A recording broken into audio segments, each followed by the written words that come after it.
Here we go. There we go. We are now live. We can add the comrade whenever he gets in here.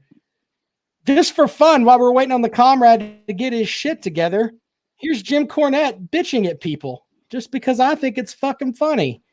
And we'll just share this, and then we will share the audio. Chrome tab, Jim Cornette, share. Boom. Play, motherfucker. Goddamn, come in that fucking window. There we go. Goddamn. There's the comrade. We ordered damn shit. Hello, comrade. Want to fuck around? Don't fuck me. Fucking ugly bitch. You know what? See, that's the motherfucking line, you stupid son of a bitch. Anyway, we ordered goddamn $30 worth of fucking food and sit here for 15 minutes and they don't even start fixing it till we get up here. You think we're fucking joking? They don't even start the order. Oh, shit. What up? Fucking little cunt. All right, let's stop sharing Stop that. a fucking thing. I thought we were joking. Yeah, stop that. We've been here 15 fucking minutes, and motherfucker. Exactly. That Dairy Queen is still open to this day in Hyden, Kentucky. I've made it a point if I'm ever through Hyden, Kentucky, for any particular reason, to pay pilgrimage to the famous Dairy Queen. Yes, if that happens, I will stand outside of the Dairy Queen window pointing at it. That's where Jim Cornette lost his fucking mind. Goddamn. I swear I'll do that. I swear I will. The comrade says, I can't hear shit. Let's see. Try again. Let's see if that's going to work. He can use his phone real quick then. If he can't use his shit there, use your phone. Use your phone. Anyway. Yeah, so that's how that started. That's how we start the Rob, Comrade, and Kale show tonight with Jim Cornette. And it kind of makes sense because we go through here sometimes singing, goddamn. That's where you get it from. That's exactly where we get it from. Jim Cornette screaming through the window, goddamn, we ordered $30 worth of food. Goddamn. That's still funny. The Three Stooges, Larry, Curly, and Mo. Thank you for that, Dennis. We appreciate you, sir. Hi, Gwen. As we wait on the comrade. I don't know what the deal is with the comrade tonight. He needs to get his shit together. He's 25 minutes late, ladies and gentlemen. Now he'll come on, and the first words out of his mouth will be, motherfucking shit. I don't know how to wear my things to stop fucking working, and my fucking asshole hurts. And Dennis, if you think Jim Cornette was a twerp, yes, that was what he was trying to be, was a twerp. So that's actually, if you told Jim Cornette that, he'd probably be like, okay. So, yeah, there's that. He's been deported. We could sing the song, Where in the World is Comrade Debreski? I can tell you where he's at. He's at 3.5 Forks. He got abducted. That's where he's at. 3.5 Forks. Yeah, 3.5 Forks. Fucking goddamn. Let's see here. All right. Well, I'll tell you what. He has to restart his laptop. So, Kale, you and I will start the show. Welcome Let's do it. Rob, Comrade, and Kale show. I am Rob Sanders. I represent the Clemson Tigers on this podcast. I am also the beautiful Bobby of this podcast. My sweet Stan Lane tonight is up in the upstate. He does have a bald head, but he is Kale Hall. Kale, welcome to the show. Thank you. Glad to be here as always. Another quarantined edition of the Rob, Comrade, and Kale show. Yep. Staring into boredom. Yep. Well, I tell you what, it has been boring, but we had some stuff that's gone on here. We do have a third member of the show, but he's having computer issues. It's really hard getting internet from Mother Russia. The slimy, It's like toilet paper. yeah, exactly. Vladimir Putin issue, our co-host of the show, the comrade, will be joining us shortly as he's doing whatever the hell that is he's doing over there. I don't know what the hell he's doing over there, but I just got a message from him saying go on. He's going to join us in a moment. So, Cale, you and I will knock the show out. I'll tell you what, why don't we thank the patrons of our show first? You can become a patron at robandcomrade.com. Log on there. Very simple. Thomas Danny Young is a patron. So is Lawton Swan of Clemson Sports Talk. He is the czar of Clemson Sports. We also have several other folks. Stacey Hamp, Keith Harrelson, Jamie Phillips, Tabitha Sims, Robert Knight, Positive Mike, Lisa Sester Harkins, Jeff Pritchett, Christian Young, Nathan Medlin, Eddie Hicks, who, by the way, does our graphics work. Thank you, Eddie. Also, Positive Mike, as I said. Who else am I missing here? Sally Donegan and Melanie Bookhart. We appreciate all of them supporting the show. If you want to throw us $1 or $2, we may have to get the comrade a new computer at this point. I don't know. But we have several things to talk about this evening. We want to thank Callaway's Bar and Grill out in West Columbia, Highway 1, diagonal from the Walmart. Yes, Callaway's Bar and Grill, Callaway'sBarandGrill.com. It's a great place to go and get yourself some beer, all kinds of good stuff like that. So, yep, go and check them out. Highway 1, diagonal from the Walmart, Callaway'sBarandGrill.com. Several comments already up on the comments section here. How much money did Travis Etienne receive to come back for another season? I don't know. Glenn wants to know, where's your beer, Cale? I don't know about that either. Tell Comrade to stay off the Commodores. Okay. Did you mute? I don't. What happened to your video feed there, Cale? Did you just die? Oh, there you go. Yeah, all right. You went out for a second. Goodness. Anyway, thank you guys for showing up and checking out the show. The comrade will be joining us shortly. We might as well jump into it here. We got to do our bit with Dennis Wilson, DNC Trucking and Transport. The comrade's got the script. He will be here momentarily. Cale, did you watch the NFL draft? Were you into any of that at all? I did. Watched at least the first 12, 15 picks. Well, I watched it until I couldn't watch no more. You're a Panthers fan, right? Yeah. Yeah. Were you happy with the Panthers draft? Yeah. I mean, they needed some help there on that defensive line, so they got that. A solid foundation to start from there. So yeah, I'm good with it. I'll tell you what, why don't we pivot to something else here? We'll let the comrade handle some NFL draft stuff. Did you see what Danny Cannell said? What he tweeted out, where he said that, I want to make sure I give you the exact stuff here, but Danny Cannell essentially said the SEC gets more players because basically they cheat. I'm going to read you the full tweet here, Cale. It kind of set the world on fire yesterday with Danny Cannell. Of course, Danny Cannell is the host on Sirius XM. Here's the tweet, Cale. I'll get your response. It's no surprise the SEC is dominating the draft and have for the past decade. They buy the best players.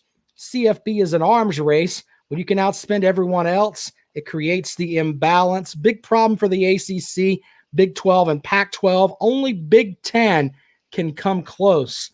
Are the SEC teams cheating, Cale? Well, I mean, I guess it's possible, right? But I mean, I kind of refer that and flip that to, all the Gamecock fans. Whenever you guys land a big recruit, you know how we get with the he took the bag, he's getting the money phone, doesn't produce spring, blah. And the thing is, prove it, right?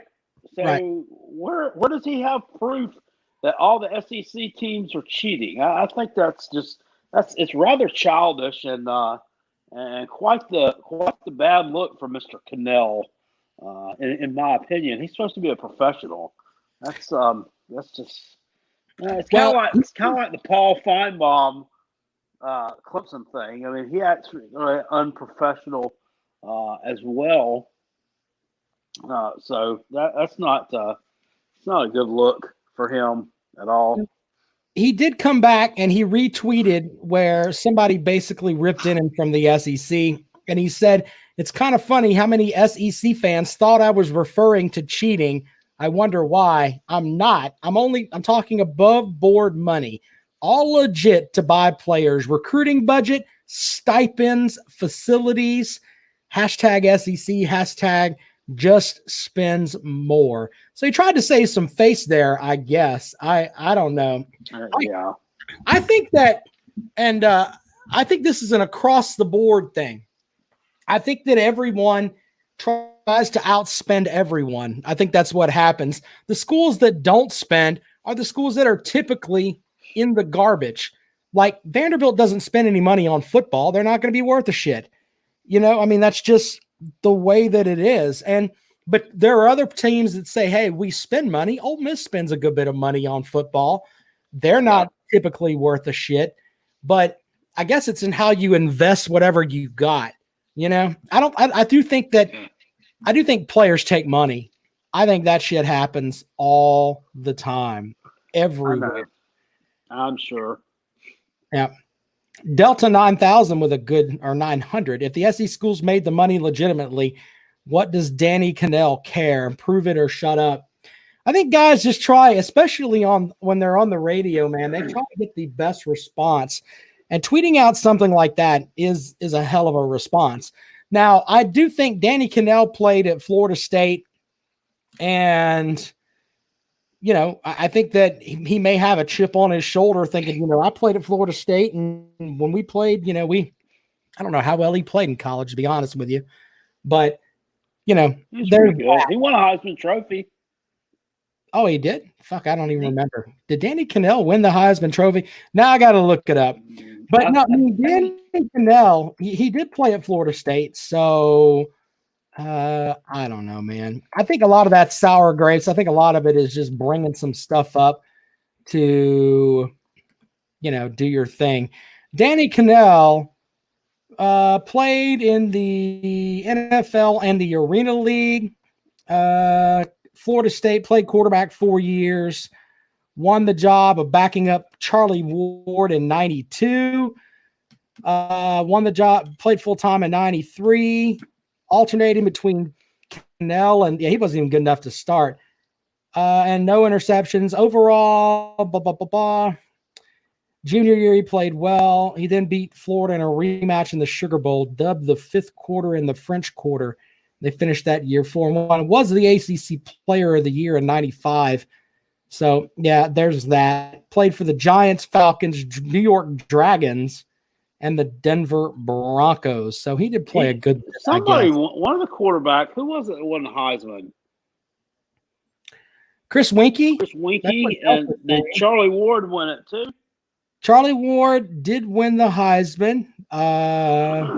Charlie Ward won the Heisman Trophy. Yeah, his senior year. I think Chris Winkie won too. Yeah, he did. Yeah. And then Jameis too, right? Jameis Winston won the Heisman. Let's see if we can add the comrade here. Comrade, hello. Hello. I can hear you guys. Yay. Kale, can you hear me, comrade? Yep. There we go. Look at that. All right, comrade, we're going to let you jump in here in a minute. We're going to finish up what Kale and I were talking about with Danny Cannell. Florida State had Charlie Ward, who I thought was great. Chris Winkie won it. Jameis Winston won it. Isn't there one more? I can't remember the other Florida State quarterbacks that went through there. So, yeah, there you go. Delta 900 is right. He did play for the Knicks. I always wonder what Charlie Ward would have done in the NFL. I thought he was a pretty good player, but I think he was kind of ahead of his time. He may have been too small. You guys remember how tall Charlie Ward was? I don't even know. I think he was 6 foot. I mean, Didn't he- I think he would have been okay in today's game. I think he would have been more accepting and got more of a chance. I don't think if he played back then, he would have gotten much of a chance, which is why he probably went to the NBA. But I think now, in today's game, in the world of Patrick Mahomes and, and the offenses that are kind of more like college offenses, and I think he would have gotten a chance and gotten drafted high. I mean, you can't tell me Kyler Murray was better than Charlie Ward at quarterback. I mean, and Kyler Murray was number 1 draft pick. I'm not going to argue that. But I'm but not he was gonna he was a argue good NBA player. Good Nick. He was a good little player. He wasn't a superstar, but he was a good ball player, good role player, smart. that. I'm showing my age here, but I'm hoping you gentlemen will help me with this. And I think we have a Florida State fan in the chat room that can help. If I remember, didn't Sam Cassell played at Florida State? Wasn't he playing with Charlie Ward at Florida State? Yeah, I believe so. Wasn't Bobby Sewell on that team too? I believe they overlapped for a year. I'm not sure how long they were together. I think all 3 played at least 1 year together, though.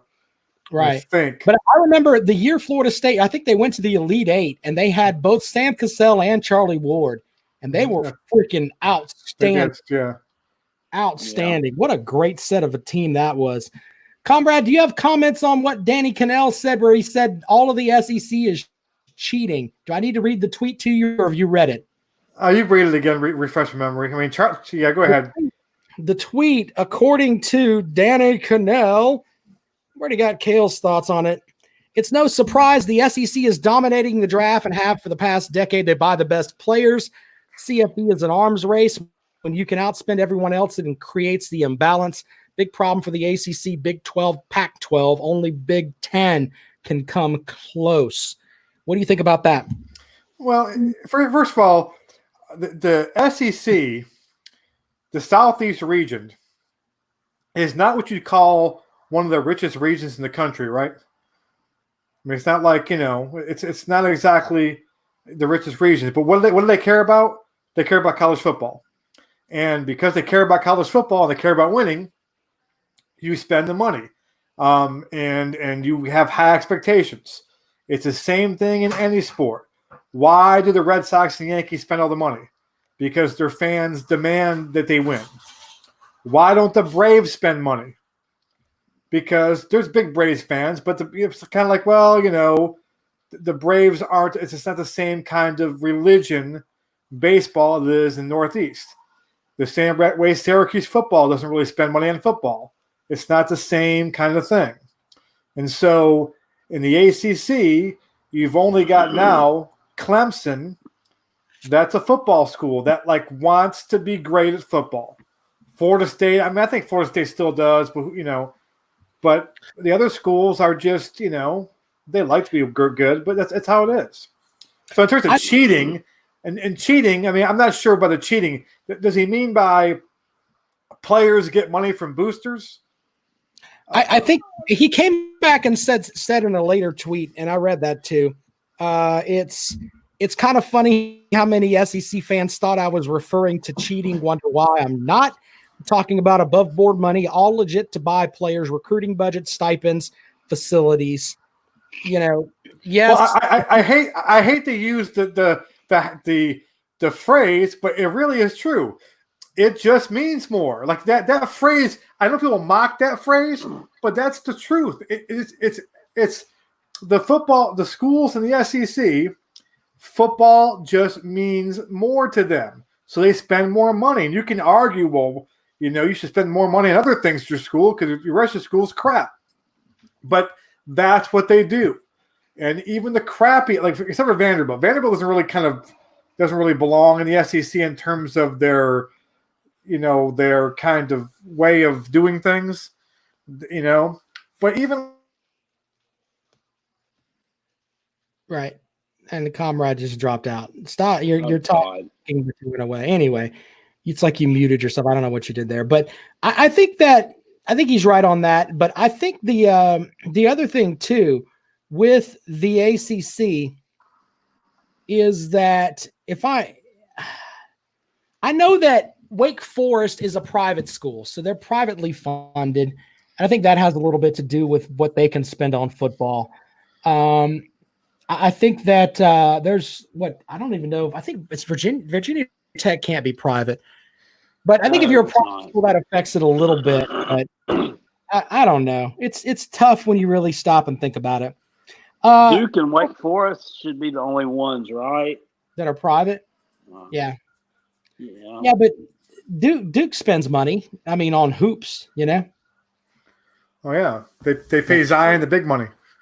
I mean, but same thing though. Duke basketball is important at Duke, so they have the best facilities, right? They pay Coach K a lot of money. That you go with what's important to your fan base. Your fan base tells you what's important, and you cater to that. Now, football is the big breadwinner, so you're gonna look to win that way. But that's the difference. The ACC does not have a lot of football. I know I mock ACC all the time, but it's true.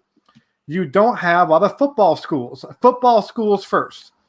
I mean, you're a basketball conference, and Clemson is, for the long time before FSU joined, was the only school that gave two shits about football, which is why you won all those ACC titles. And I'm not mocking Clemson. It's not Clemson's fault. I mean, none of this is Clemson's fault. It's the way it is. And when FSU came in, and FSU had the mentality that football is number one, and FSU dominated. Now FSU has become a kind of a crap show here lately, but I think they can still get back to where they were. But the UNCs, I mean, they have little runs here and there, but they're not. They're a basketball school first. Speaking of that, and Cale, do you think that there's any team in the conference besides Clemson and Florida State that could eventually be a respectable football school? If you had to pick, who would you go with? I think North Carolina could be. They have a tradition. I mean, they've been really good in the past. I think Syracuse has a storied football tradition. So does Louisville, Virginia Tech. Georgia Tech has a history. They haven't been good since Jimmy originally cracked corn, but they could be a football school. I was talking about Pitt has tradition. Mm-hmm. They have a lot of tradition there. And I agree with you on the fact that they have tradition, but at where we sit right now, I think that the only schools other than Florida State and Clemson that could eventually compete at a higher level are Virginia Tech, Miami, and I have to say Georgia Tech. Fuck those clowns. Well, I have to say Georgia Tech. Georgia Tech might. Georgia Tech because of where they are. And I like their coach, they're in the middle of Georgia where there's a ton of damn good football, and they have the capability to get some of that stuff. But a lot of the other schools, you're not going to have consistently good teams from Pittsburgh and Boston College and all that shit. You go to a Boston College game, nobody's fucking there. No one cares. They just, like Syracuse. I'll speak this. My dad's a Syracuse alum, okay? And he told me last year, I think it was last year, he says, damn it, we ought to just shut down the damn football program. He goes, if they did that, I would not give two shits. It's just, even when Syracuse is really good, okay, in the 80s, late 80s with Don McPherson, the quarterback, Dick McPherson, the coach, then McNabb coming in, Syracuse was never up there in recruiting rankings. Not Donovan McNabb for fucking ever. They never had like a high recruiting class. They always had like, and they just would get some kids. I mean, I'm not sure when McNabb was ranked. I mean, they recruited me. I'm going to put it this way. they wanted me to go there. And let me explain something to you right now, okay? For those, okay, I played quarterback. I was a pocket quarterback. I could not run. I was too short for the kind of quarterback I was. Syracuse likes guys who can run and throw, like McNabb, okay? That's the kind of offense they ran back then. They kind of, they didn't like, they went after the athletic quarterback. They recruited me and said, oh, we changed the offense based on our personnel. I go, dude, I lived here my whole life. I watched your – that's not what you do. They recruited a kid named Bill Schaar. Bill Sharp was like me, only 10 times better. Same kind of quarterback. He went there and they tried to put him in the offense and ran the same offense. He was horrible. Okay. But they do that because I was in their backyard, had to recruit all that stuff. But they don't have great recruiting classes because the Carrier Dome is great for basketball players. That's why they want to go there. For football, it's not a good place. Like, it doesn't inspire you or a recruit to come play there. They have to probably build a football stadium, and they won't do it. They won't spend the money on that. They just redid the dome, okay, for the roof. So Syracuse has a limit to how good they'll get. They have a good coach now, but if they get a good coach, they can have a run and be good for a couple of years, but they'll never be like a power. They'll never be like like they were in 1959.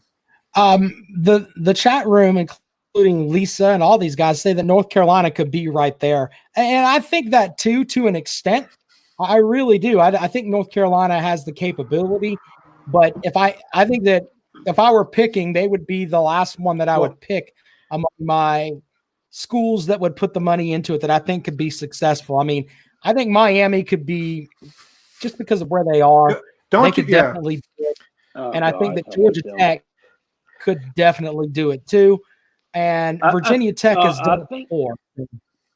I think North Carolina State was recruiting the state of North Carolina better than UNC until Matt Brown came around. I know that's one of your favorite teams there, Rob.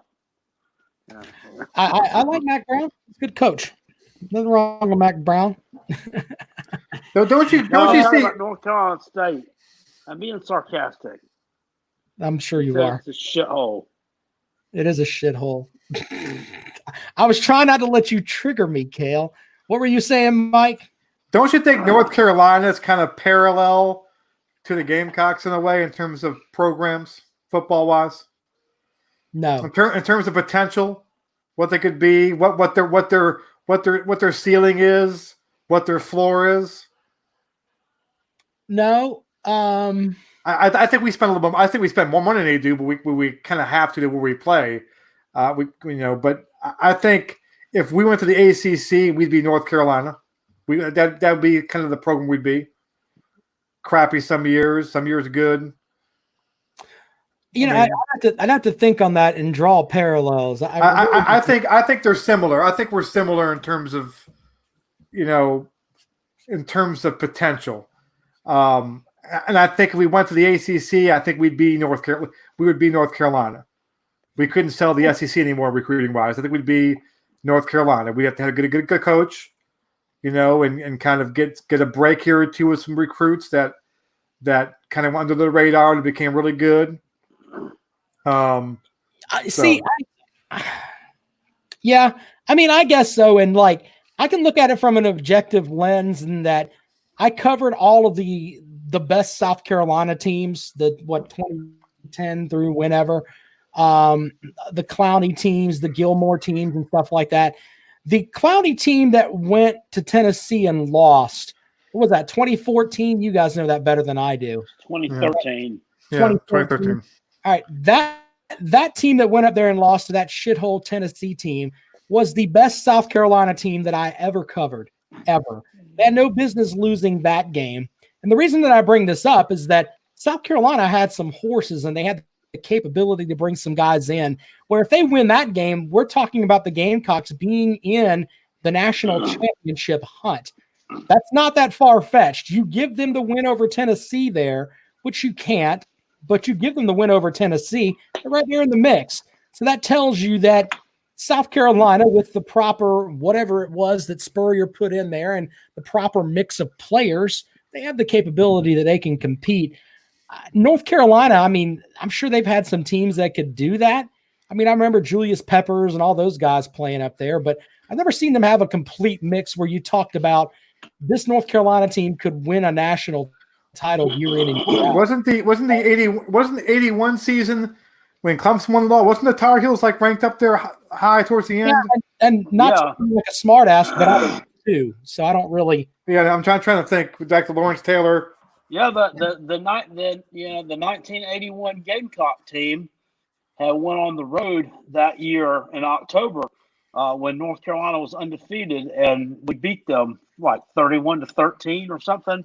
That was the highest ranked road win that the Gamecocks ever had. I think they were like number 2 or 3, something like that. Yeah. I just don't remember any North Carolina team that had anything like that. But Mike may be right. I don't know.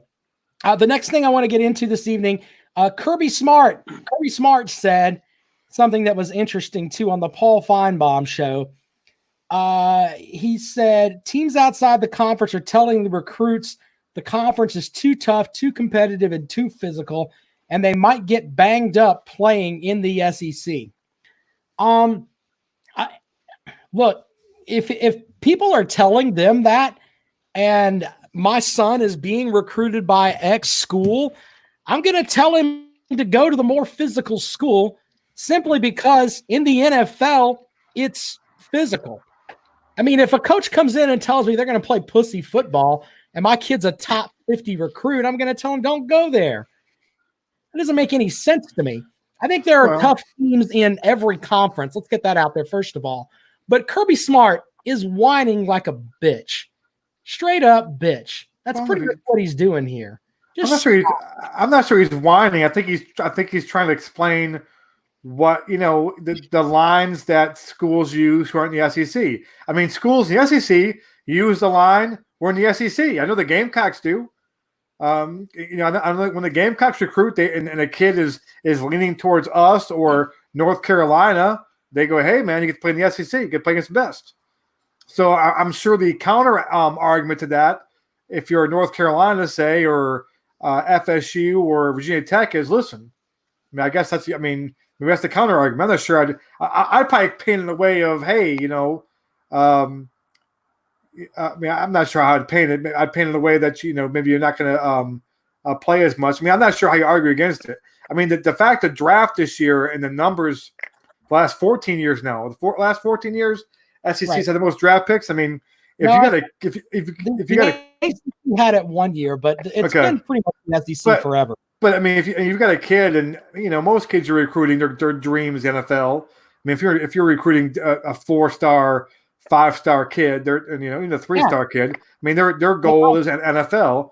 I mean, you're going to bring that up. I mean, that's hey, man, this is the SEC. Look, and I'm not trying to argue against you and act like an idiot with you on this. I'm just saying that if I'm on the Paul Feinbaum show, where the majority of college football fans across the world listen to this thing, why would you say some shit like that? What the fuck is Kirby Smart's problem? I don't get it. Well, he probably heard that. I'm sure some kids probably told him that. So he's probably just relaying information. And once again, Mike, he comes from the same school of thought that Will Muschamp and Nick Saban and Bill Belichick and all those guys come from, right? Yeah. This is just very out of character for him to say pretty much any fucking thing. Hey, it's a pandemic. People are acting different than they normally do. Okay. Maybe he's trying to go with it. Do you think Kirby Smart's being a bitch, Kale? No, I think he's just stating facts there, putting his own little spin on it. But I do like hearing, because I love to hear stories about what coaches tell recruits to anti-recruit, like what they say about other schools or their conference. I like to hear that stuff. They were telling kids when Spurrier opened his mouth up instead of being for 2 to 3 years, coaches went right to those kids and say, hey, listen, man, he's not going to be there for the whole full 4 years there. I mean, I love to hear stories about what coaches say in terms of trying to persuade you. I mean, some coaches I hear don't do that. Some coaches I hear do not do that. All they do is promote their own school and what's going to happen when you're there. Okay, I'm not pointing at certain coaches. I mean, I know some coaches, and I know some coaches are very much into, don't go there. That coach is this, and so. I'll ask both of you this: do you think people are saying that now about Will Muschamp because his ass is fired after this season? Oh, I'm sure they are. That's one of the things you hear. Yeah. They sit there and say you're on the hot seat. Yeah, which is remarkable that he got the class he did, going 4-8. And all last year, the president and the And all these stores that seemed like they didn't like him. I mean, he did a hell of a job recruiting, under the fact that he had all that kind of negativity in terms of people thinking that he might be fired. So, so what's that? What are you laughing at? Just you can't put Will Muschamp and good job in the same sentence. It just doesn't fucking work. Until you get a fucking real coach, I can't take your football program seriously. I'm sorry. I just can't do it.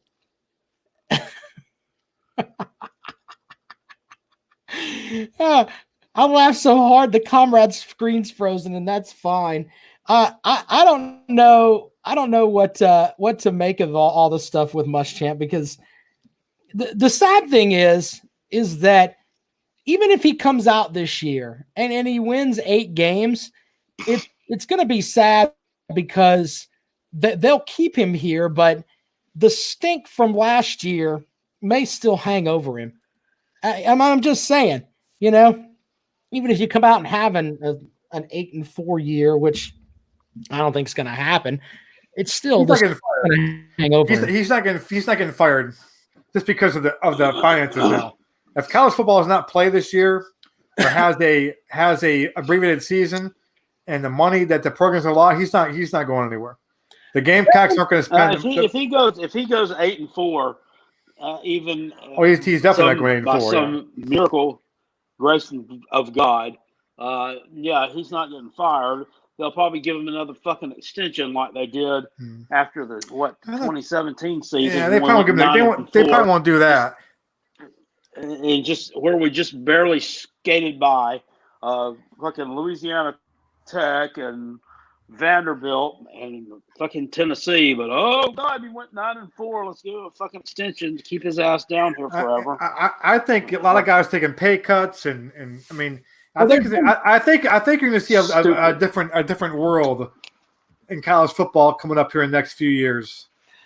Because of finance, why I don't think you see many coaches get fired. The combine may be right, and I'll tell you why. It just came out yesterday that Danny Manning was fired from Wake Forest. He was absolutely, he was more than Will Muschamp awful at Wake Forest, and yet he still managed to keep his job. And they're catching hell because of the buyout. They're having to pay him, and it's not that crazy of a buyout. So I do think finances could be a problem for certain schools. Comrade, we got to read the Dennis Wilson DNC Trucking and Transport segment, the no spin zone. I know I emailed it to you. You did. You could read away for DNC Trucking and Transport, the no spin zone segment with Comrade. I stand at 5'11" inches tall, a full 5 inches shorter than Dennis Wilson. It sucks to be a Gamecock. The Red Sox are cheaters. According to the FBI, Clemson's 6th toughest game on the schedule is the Fighting Fools from the Ghetto on Bluff Road. Tavian Feaster made a tremendous mistake in going to South Carolina. They ruined his draft status. Recruits who listen to this show, let this be an example for you. Going to South Carolina makes NFL coaches question your intelligence. I am the reason Cale Hall pisses in his sink. It's utterly shameful to be a Gamecock. Go Tigers.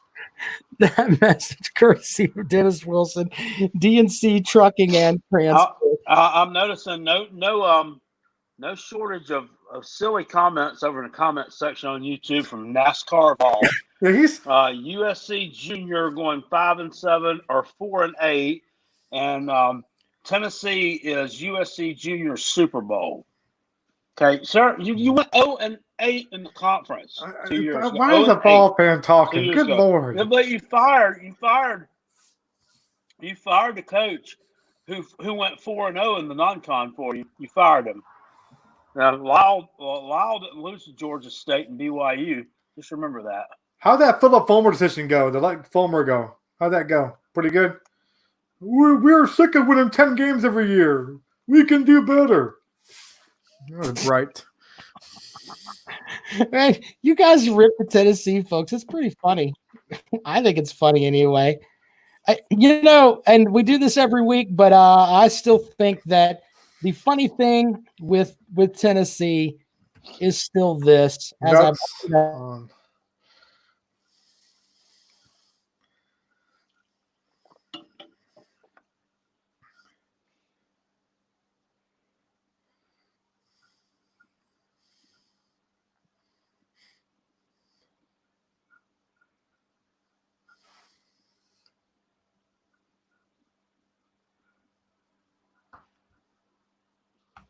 What the hell?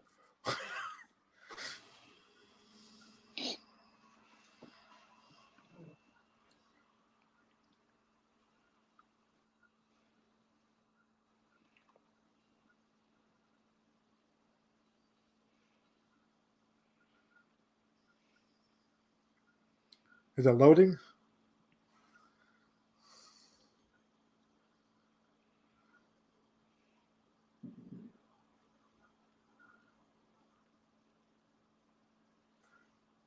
I think Rob got booted or something. I don't know. I'm all confused. My computer's acting up. I'm with you. My computer's acting up. This is probably a problem for a lot of people. The laptop I use for this show, I usually only use it for this show and for like my own little personal stuff. I've now been using it for my work as well, and I can tell my laptop is like just like giving up. It's like you're using me too the audio damn much. on here is terrible. Yeah. My laptop that's why I was so late to the show, because I had to update it and restart it. And it's just I've been using it so much for work now, and it's just up. It's like it's the Cal and Comrade show. Welcome everybody to the Cal and Comrade show. That's good. Let's tell everybody that Rob is a gay, and yeah. So some issues going on there too. So some of the comments real quick. Did the lockdown cut off steroids to Clemson? That's from Ray7337. That could have happened. Oh, Rob's back. That's good. I appreciate you carrying the show. I was trying to show the picture of Peyton Manning's tea bags. Oh, I thought that's what you're going for. Yeah. Yeah, I was trying to show. I don't know what the hell happened. I was like, oh, great. This sucks. Delta 900 goes, Rob froze. He's actually quiet for a change. That is true, Delta. I have a big mouth. I can't help it. Delta 900, I do appreciate you showing up and listening to the show. I did stick my fingers in a light socket one time. That was not very good. By the way, since I acted like an idiot there and lost my connection for a minute, we'll share an embarrassing story about me, since he mentions people shocking themselves. So when I got out of the Coast Guard a while back, I bought a stun gun. And I thought it'd be cool to have a stun gun, right? And I got one of the old school ones where it had like a band on it, and you put the band around your hand, and then you could hold it, right?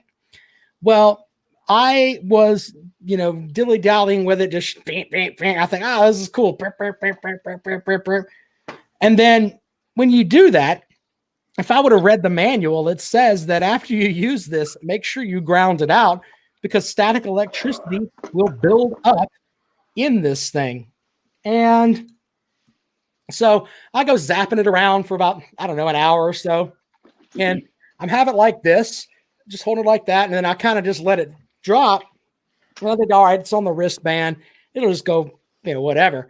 It comes down, hits me right here in my forearm, shocks me so hard, I piss myself, fall on the floor, and knock myself out.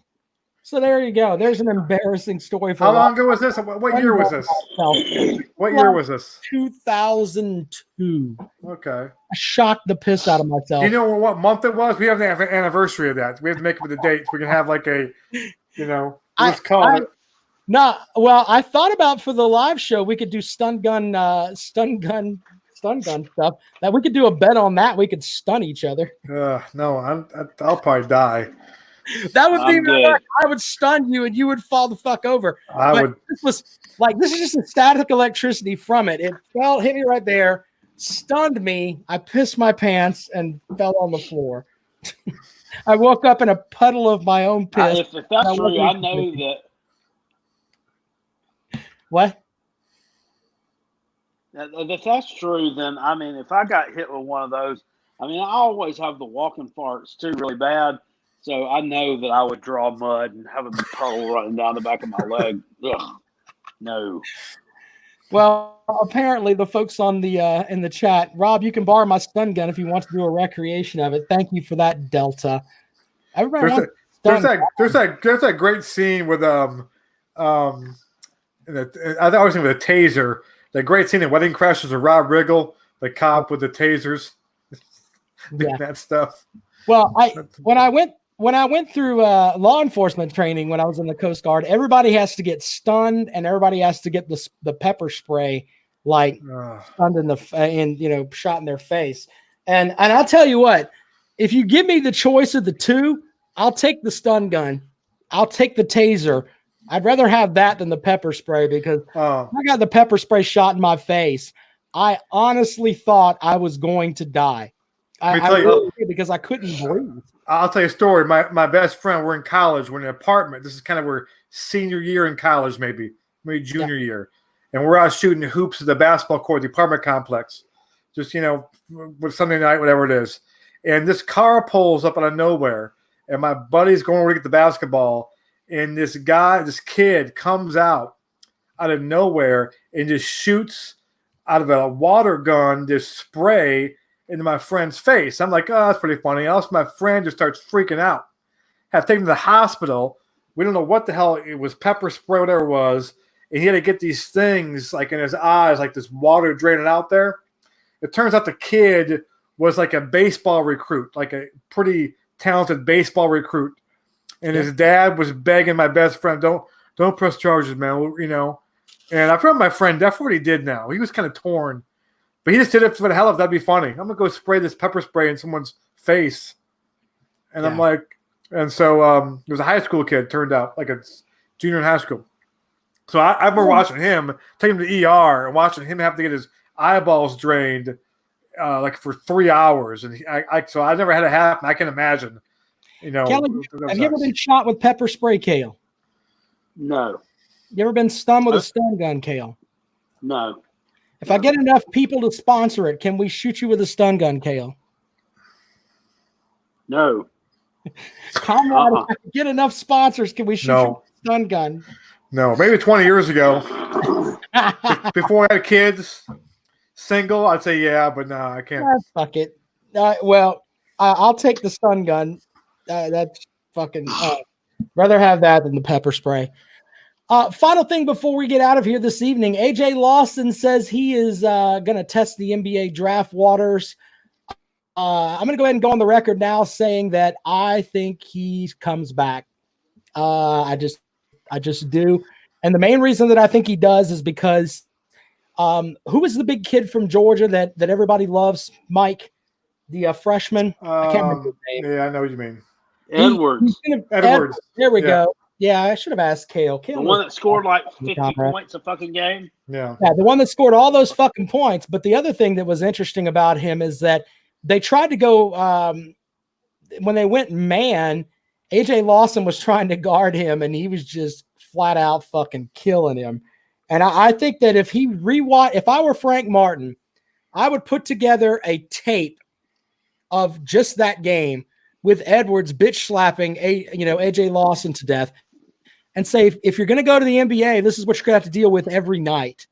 Send him that and then go from there. The reason they couldn't win any fucking games, though, is because the scores in most of their games were Anthony Edwards 50, the rest of the team 8. Yeah. I don't know. I mean, I think he may go just because, a couple of things. One, the NBA doesn't like seniors. I mean, so like the whole idea of staying for 4 years doesn't really, that's one thing. And two, you got the G League thing now too. They're paying pretty decent money. If I can't read AJ Lawson, if he wants to start being a pro, even if he knows he's not going to get drafted, or and wants to go to the G League, wants to start his professional career, he might do that. I mean, Dozier kind of did that. I'm not sure he got bad advice, PJ Dozier, but he kind of wanted. He didn't care. He heard from some he'd get drafted. Some said he wouldn't. He goes, "Well, I'm ready." And AJ Lawson came here with a 2-year plan.